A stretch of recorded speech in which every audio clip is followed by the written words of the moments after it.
All right, so the first thing we're going to do is label our X and Y axis. So remember, the X axis is horizontal, so this is going to be volume. And we want to always include our units. And then on the Y axis, we have mass, which is in grams. Then we want to figure out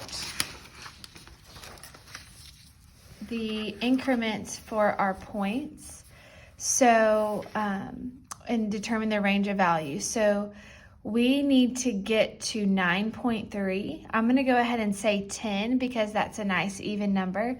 So I need to start my volume at 0 and end up at 10. I need to do the same thing for mass. So I have to get to 79. So I need to go from 0 to 79, and I'm going to go ahead and say 80 just because, again, that is a nice even number. So after that, I need to figure out how many lines I have available. So since volume is going to be on my x-axis, I'm going to count how many lines I have on my x-axis. On my x-axis, I have 42 lines. So I have 42 lines. Now, I want to utilize the majority of my graph. If I count by ones, I will only use 10 of my 42 lines. That would make my graph super duper small, and that would not be great. So then I think, okay, if I don't go by ones, maybe I go by 0.5 each time. If I did that, I would still only utilize 20 of my 42 lines, which would not be a good use of all of my space.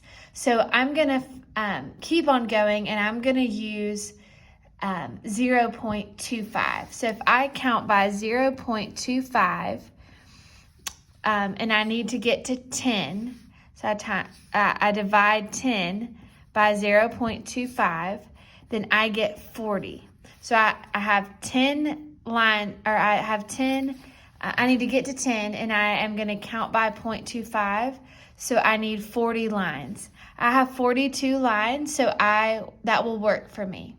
Okay, I can go by 0.25, and I can make it all the way to 10. I'm going to do the same thing for mass for my x-axis or for my y-axis. On the y-axis, I have 41 lines. I counted. And so if I went by ones, that would not be enough. So I need to try a different approach. So my next option would be to go by twos. If I counted by twos every time with 41 lines, so let's say I need to get to 80, I divide that by 2, that would be 40 lines. And I have 41 lines, so that will work. I can count by 2. So on my x-axis, I'm going to go by 0.25. And on my y-axis, I'm going to go by 10. So if I just count the number of lines that I have available, and I divide what I need to get to my largest number by how much I'm going to go up by, 0.25 or 2, that will tell me how many lines I need to get there so that I can see if all of it will fit. So on my X, again, I'm going to go by 0.25, and on my Y-axis, I'm going to count by twos so that I can utilize the majority of my graph.